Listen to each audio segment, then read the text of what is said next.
বন্ধুরা, গত পর্বে ভাগ্যকুল জমিদার বাড়ির একসময়ের জৌলসপূর্ণ যে ভবনগুলি আজ অসহায় অবস্থায় দরজা জানলাবিহীন দাঁড়িয়ে আছে, সেই ভবনগুলি আপনাদেরকে দেখিয়েছি।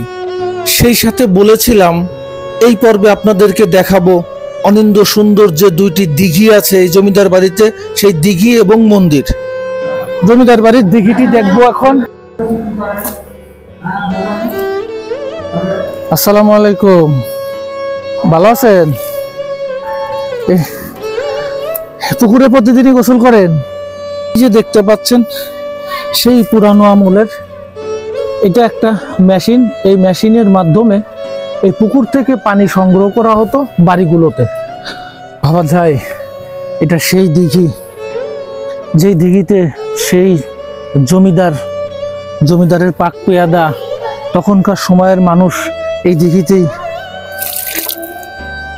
গোসল করছেন। তাদের যে মন্দিরগুলো দেখতে পাচ্ছেন,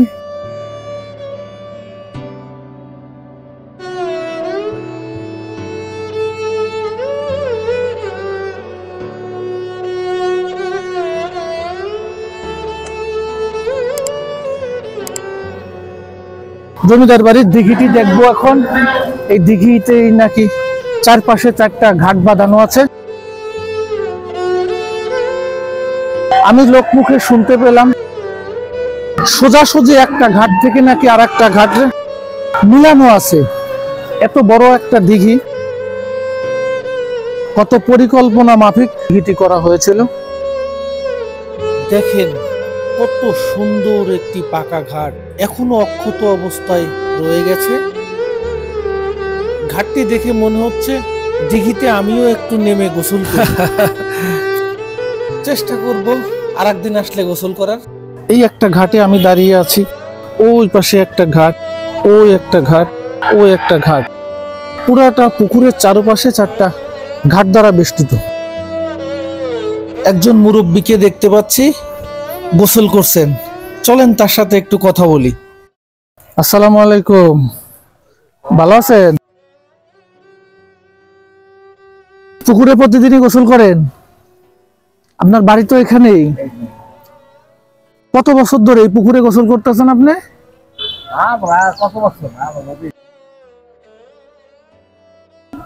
আমার হলো ধরেন 20-30 বছর। 20-30 বছর ধরে আপনি এই পুকুরে গোসল করতেছেন। এই বাড়িগুলো তো যদুনাথ সাহার বাড়ি, ওনারাও এই পুকুরেই তো গোসল করছেন। গোসল করছে তারপরে মেলা কীর্তন, এই যে আটতলা দেখেন, আটতলা ওই যে গান বাজ নয়ছে, ওই যে আটতলা যে টিনের ঘরটা, গান বাজ নয়ছে। রাস কইছে, রাস আগে মুরব্বীরা কইছে রাসে যাবো। আচ্ছা, এইখানে সেই রাসের অনুষ্ঠান সংগঠিত হইতো। এই ঘাটগুলোর কি নতুন করে কোনো সংস্কার করা হয়েছে, না এই ঘাট সেই আগের থেকে? সমস্যা নাই, আগেরই। এই ঘাটগুলো কোনো সংস্কার করা হয়নি। যে ঘাট দেখতে পাচ্ছেন, এই ঘাটটা আসলে আগেরই ঘাট, সেই আমলের সেই ঘাটটি এটা। এই ঘাট পারেই সেই 1900 শতকের দিকের একটি পানির পাম্প আছে। এই দিঘির থেকে পানি তুলে বাড়িগুলোতে সরবরাহ করা হতো। এখন সেই পাম্পটি আমরা দেখবো, চলেন বন্ধুরা। এই যে দেখতে পাচ্ছেন সেই পুরানো আমলের এটা একটা মেশিন। এই মেশিনের মাধ্যমে এই পুকুর থেকে পানি সংগ্রহ করা হতো বাড়িগুলোতে।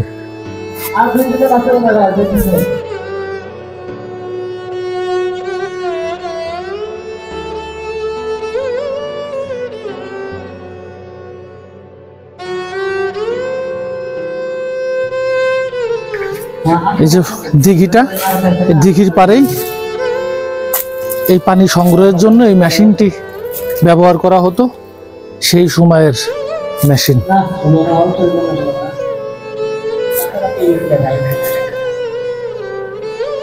এখানে যে লেখা আছে আসলে তেমন ভাবে বোঝা যাচ্ছে না।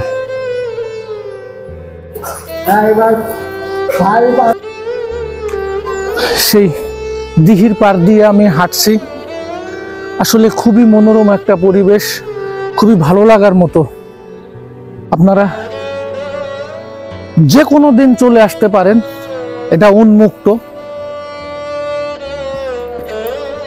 বন্ধুরা, হাঁটতে হাঁটতে দিঘিটির অন্য আরেকটি ঘাটে চলে এসেছি। চলেন এই ঘাটে একটু নেমে দেখি।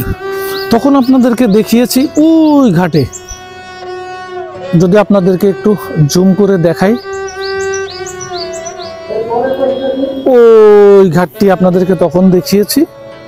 আর এই ঘাট বরাবর ওই পাশে আরেকটি ঘাট, সেটাও আপনারা দেখতে পাচ্ছেন, ওই যে আমার আঙ্গুলের বরাবর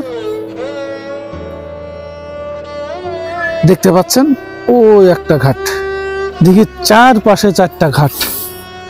ভাবা যায় এটা সেই দিঘি, যেই দিঘিতে সেই জমিদারের পাক পেয়াদা, তখনকার সময়ের মানুষ এই দিঘিতেই গোসল করছেন, তাদের নিত্য প্রয়োজনীয় পানির কাজগুলো তারা এখানে সারছেন। আজ তারা কোথায়?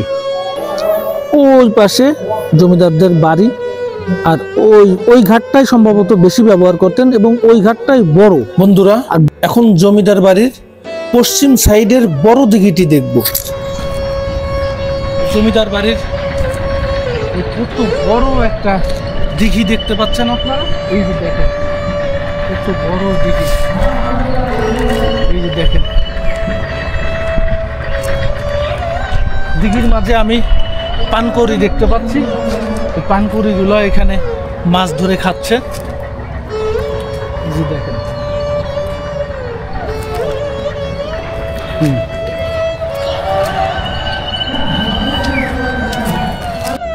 বন্ধুরা, জমিদার বাড়ির সবচেয়ে বড় দিঘি এটা। আয়তনে আগে যে দিঘিটি দেখিয়েছি আমি, সেটার থেকে এটা আরো অনেক বড়। এই দিঘির মাঝে আমি বেশ কিছু পাখি দেখতে পেলাম, যে পাখিগুলো আমি ওই দিঘিতে দেখতে পাইনি। বন্ধুরা, এখন জমিদার বাড়ির মন্দিরগুলো আপনাদেরকে একটু ঘুরে ঘুরে দেখাবো। এই যে মন্দিরগুলো দেখতে পাচ্ছেন। বন্ধুরা, মন্দিরের সীমানা গেটের মাঝে প্রবেশ করতেই চোখের সামনে ভেসে উঠল অনিন্দ্য সুন্দর এক মন্দির। কি অপরূপ সৌন্দর্য এই মন্দিরের আঙিনায়। সেই সময়ের করা কত দৃষ্টিনন্দন, কত কারুকাজ সম্বলিত এই মন্দিরগুলি। যদিও এখন সংস্কার করা হয়েছে, নতুন করে রং করা হয়েছে, দেখতেই পাচ্ছি। এটা হচ্ছে লক্ষ্মীনারায়ণ জিও মন্দির।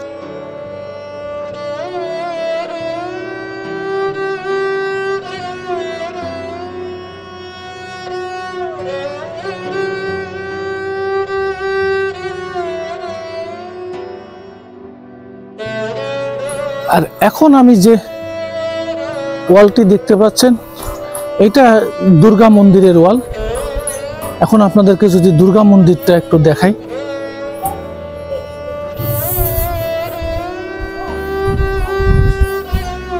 শ্রী শ্রী সার্বজনীন দুর্গা মন্দির। সেই সময়ের কত বড়, দেখেন কত উঁচু করে মন্দিরটি তৈরি করা, প্রায় 2 তলার সমান উঁচু তার ছাদ। তখনও মন্দির ছিল, এখনো মন্দির হিসাবে ব্যবহার হচ্ছে, শুধু সংস্কার করা হয়েছে। বন্ধুরা, আজ আর নয়, আজকে বিদায় নেব। যাবার আগে আবার সেই একই কথা বলবো, যদি আমার ভিডিওটি আপনাদের ভালো লেগে থাকে তাহলে অবশ্যই আমার এই চ্যানেলটিকে সাবস্ক্রাইব করবেন, ভিডিওটিতে লাইক করবেন, কমেন্টস করবেন এবং অবশ্যই ভিডিওটি শেয়ার করে দিবেন। আপনাদের সহযোগিতা আমার আগামী দিনের প্রেরণা। তাই সবাইকে নতুন ভিডিও দেখার আমন্ত্রণ জানিয়ে আজকের মতো বিদায় নিচ্ছি। পুরো বাড়িটি আপনাদেরকে ঘুরিয়ে ঘুরিয়ে দেখালাম। এখন আমরা চলে যাব। নতুন করে আবার দেখা হবে নতুন কোনো ভিডিওতে। সে পর্যন্ত আপনারা ভালো থাকবেন। আর ওই একটি কথা, ভিডিওটি অবশ্যই শেয়ার করে দিবেন এবং আমার চ্যানেলটিকে সাবস্ক্রাইব করবেন। আপনাদেরকে অনেক অনেক ধন্যবাদ আমার সঙ্গে থাকার জন্য।